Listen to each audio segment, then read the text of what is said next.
Bismillahirrahmanirrahim. Assalamualaikum warahmatullahi wabarakatuh. Selamat pagi semuanya. Materi kita pada pagi hari ini adalah tentang aplikasi dari op-amp. Oke, sebelumnya sudah kita pelajari pada materi yang sebelumnya tentang berbagai macam aplikasi dari op-amp. Nah, fungsi dasar dari op-amp itu dia sebagai penguat. Itu adalah fungsi dasarnya. Kemudian selain sebagai penguat, dia juga difungsikan sebagai fungsi yang lain, tapi fungsi dasarnya adalah penguat. Yang lain ada yang namanya pembanding, kemudian penjumlah, active filter, integral, diferensial, pembalik, dan multi vibrators. Nah, ini beberapa aplikasi dari op-amp, dan masih banyak lagi aplikasi jenis yang lainnya. Untuk lebih memahami berbagai macam aplikasi dari op-amp, itu bisa dilihat pada datasheet IC op-amp. Contohnya ada LM339 atau LM348. Oke, kemudian kita akan melihat pada salah satu aplikasi op-amp, yaitu penguat non-inverting. Oke, jadi penguat ada dua untuk jenis yang ini, yaitu penguat non-inverting dan penguat inverting. Oke, kita pelajari dulu yang penguat non-inverting. Intinya adalah pada penguat non-inverting itu tegangan input itu akan dikuatkan, kemudian bagian outputnya ini memiliki polaritas atau kutub yang sama dengan bagian inputnya. Jadi kalau inputnya positif, outputnya juga positif. Kalau inputnya negatif, maka outputnya juga negatif. Nah, yang membesar itu adalah tegangannya. Misal 1 volt berubah menjadi 2 volt di bagian outputnya. Ini dinamakan dengan penguat non-inverting. Nah, untuk rangkaiannya adalah seperti ini. Jadi bagian yang negatif itu disambung dengan dua buah resistor 4,7. Salah satu ujungnya dihubung ke ground, satunya dihubung ke output.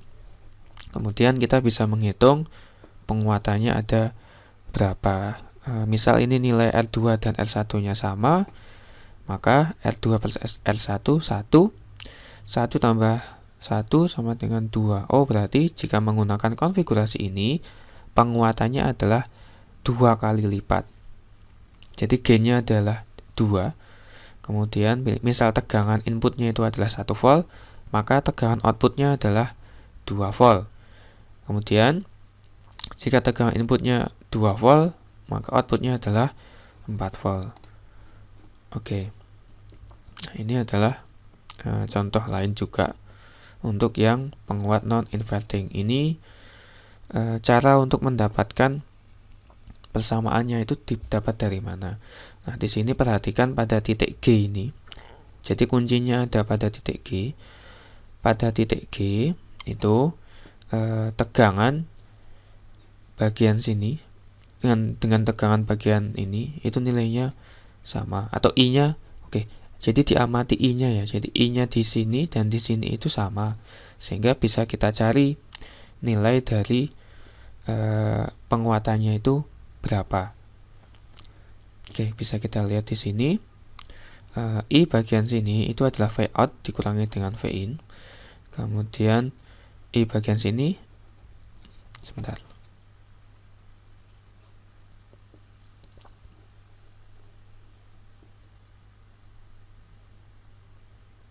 Oke, jadi untuk bagian L10 itu ada yang bersinggungan adalah V in. Kemudian untuk yang L11 itu yang bersinggungan adalah V output dan V input, karena bagian outputnya ini sudah tersambung dengan inputnya. Kemudian kita bisa menghitung nilai I, lalu dengan menggunakan pindah silang dapat disubstitusi, kemudian diperoleh persamaan tegangan output itu hubungannya apa dengan tegangan inputnya. Oke, kemudian nah, ini adalah hasil ketika sudah dilakukan simulasi simulasi tentang penguat non-inverting menggunakan resistor 4,7. Kemudian hasilnya adalah penguatannya ternyata tidak pas di penguat 2 kali. Jadi misal yang biru ini adalah tegangan inputnya, yang merah ini adalah tegangan outputnya. Jadi terlihat bahwa lebih besar bagian outputnya itu. Jadi terjadi penguatan tegangan. Namun ketika dilihat atau diukur, penguatannya hanya sebesar 1,992 dengan tegangan 1 volt. Nih, tegangan 1,06 volt, hasilnya hanya 1,94. Jadi tidak pas dengan teorinya. Nah, ini memang biasa terjadi ketika sudah implementasi hardware. Jadi memang tidak sesuai dengan teori. Oke, kemudian yang selanjutnya adalah penguat inverting atau penguat pembalik. Jadi bedanya dengan yang non-inverting, untuk penguat pembalik ini itu polaritas tegangan input itu akan berbeda dengan polaritas tegangan outputnya. Jadi ketika V inputnya ini diberikan tegangan positif, maka outputnya akan berubah menjadi negatif. Ketika V inputnya ini nilainya adalah negatif, maka ini positif. Ketika V inputnya positif, maka outputnya adalah negatif. Nah, diperhatikan bahwa V inputnya itu masuk di bagian negatifnya ini. Jadi nanti inputnya akan dikalikan dengan negatif.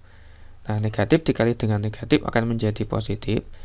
Jika V inputnya positif dikali dengan negatif, maka hasilnya adalah negatif. Positif kali negatif, negatif.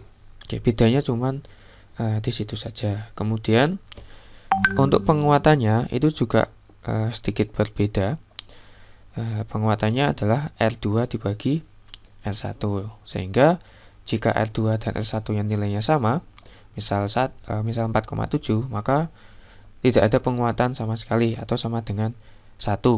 Nah, nanti saat diimplementasikan bisa saja lebih dari 1 ataupun kurang dari 1 penguatannya. Tetapi yang pasti polaritas dari tegangannya, tegangan input itu akan berubah ketika sudah masuk ke op-amp ini. Jadi positif menjadi negatif, negatif menjadi positif. Oke, ini adalah formula untuk mendapatkan persamaan dari op-amp pembalik. Nah, sama dengan yang tadi. Jadi ada diamati di bagian titik G-nya ini. Oke, dari titik G ini akan disamakan arusnya berapa.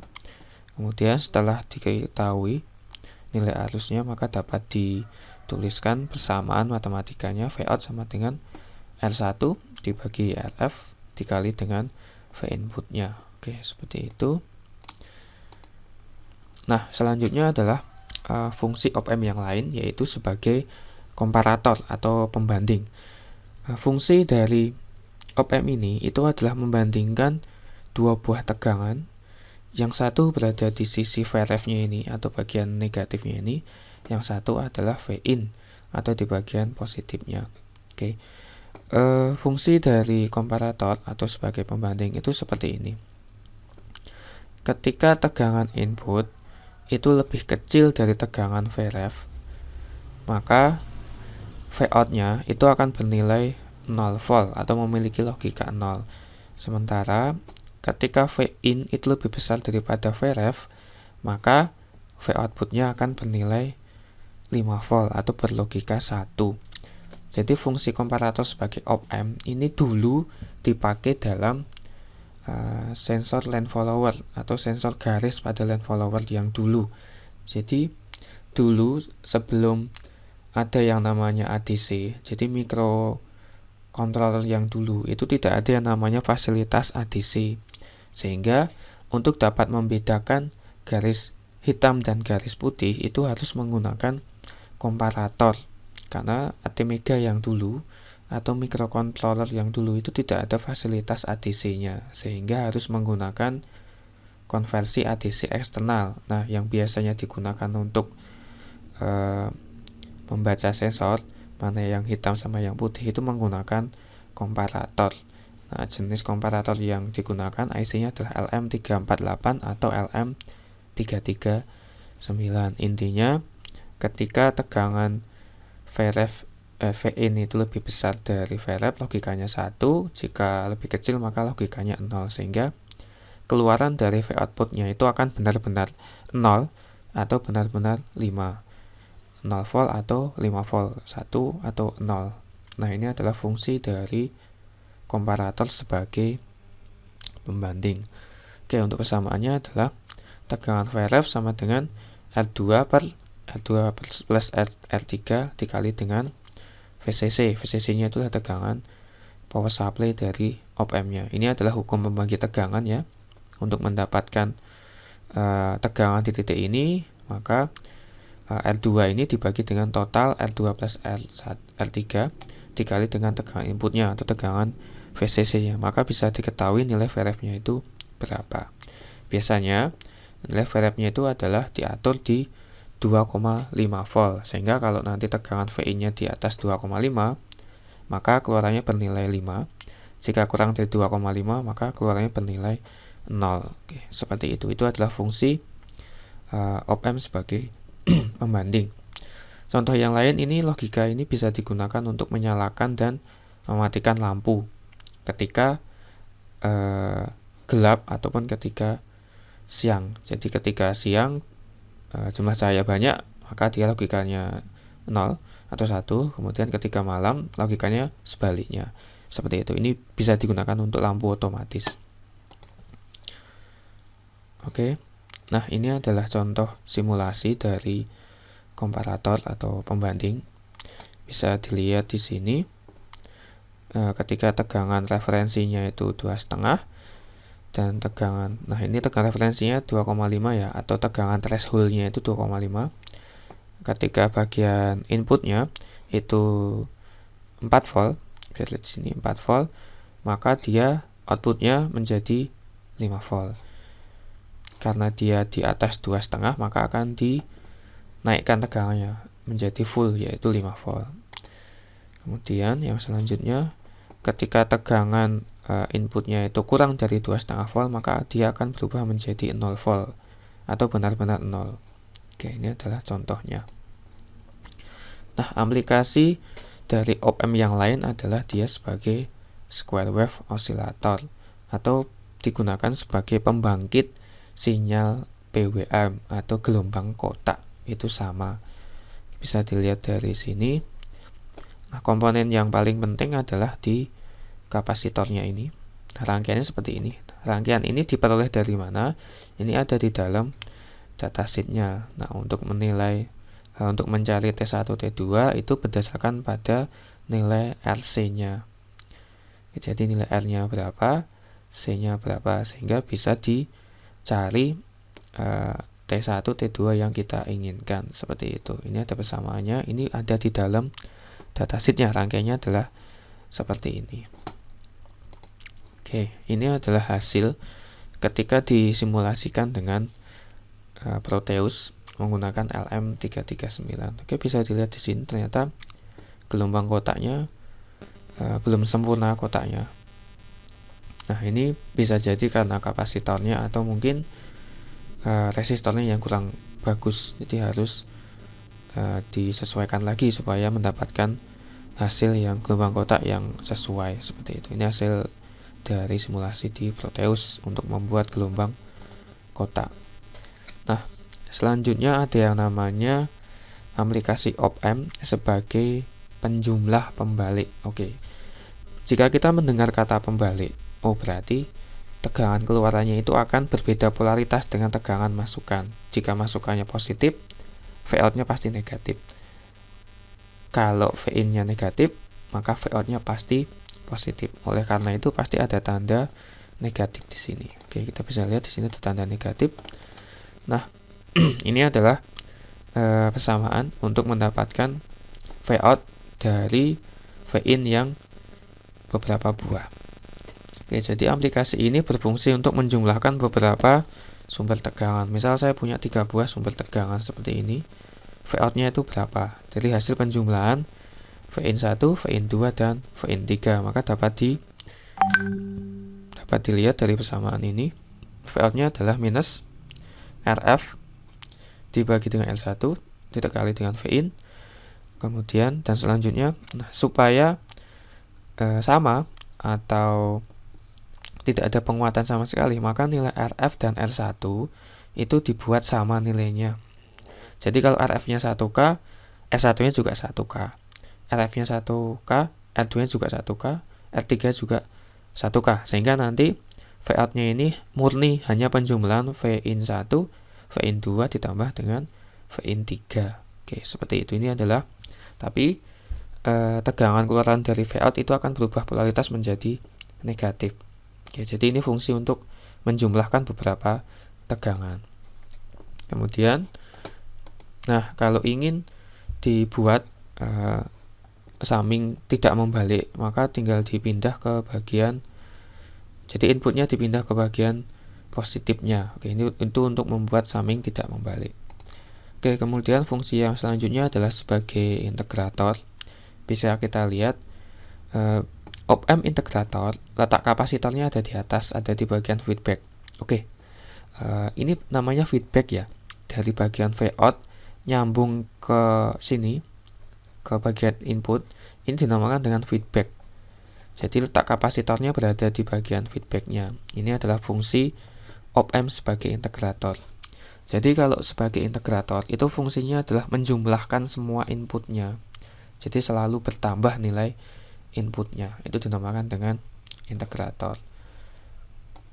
Oke, kemudian aplikasi yang selanjutnya adalah sebagai diferensiator.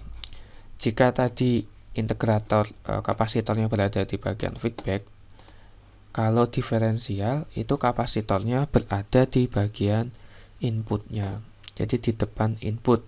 Ini adalah karakteristik dari op-amp yang digunakan untuk diferensiator.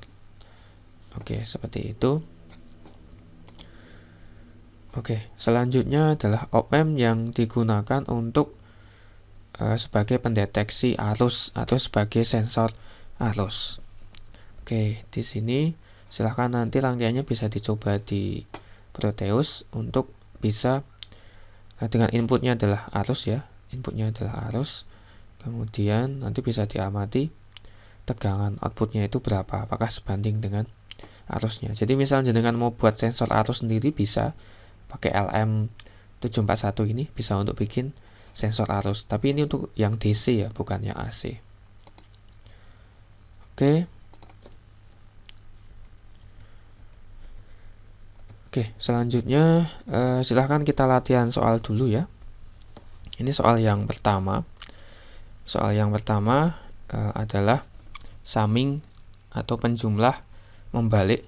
Silahkan dihitung dengan VI-nya min 4, kemudian min 2, kemudian 3, berapa V outputnya. Ini untuk soal yang pertama.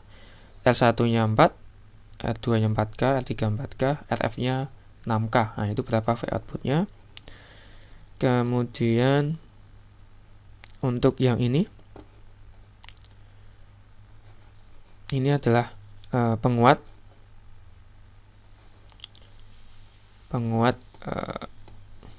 pembalik. Jadi nanti tegangan inputnya itu akan berbeda dengan tegangan outputnya. Lalu ini ada 3 buah, silakan dihitung dengan persamaan yang tadi. RF-nya ada 100K, R1-nya ada 20, Vn yang pertama 1 volt, Vn yang kedua 2,5, Vn ketiga 3,5. Silahkan dihitung nilai dari V outputnya untuk masing-masing V inputnya berapa. Kemudian ini soal yang nomor 3, ini penguat tidak membalik. Kemudian ini ada sedikit hal yang menarik, V inputnya ternyata bukan bilangan bulat, jadi ada 1/3/4 dan 2/2 volt ini. Nah, silahkan nanti dihitung. Ini yang soal nomor 4, penjumlah 3 masukan, tapi ini yang tidak membalik, jadi tegangan inputnya akan sama dengan tegangan outputnya. Silahkan dihitung. Kemudian yang selanjutnya, ini adalah op-amp sebagai pembanding.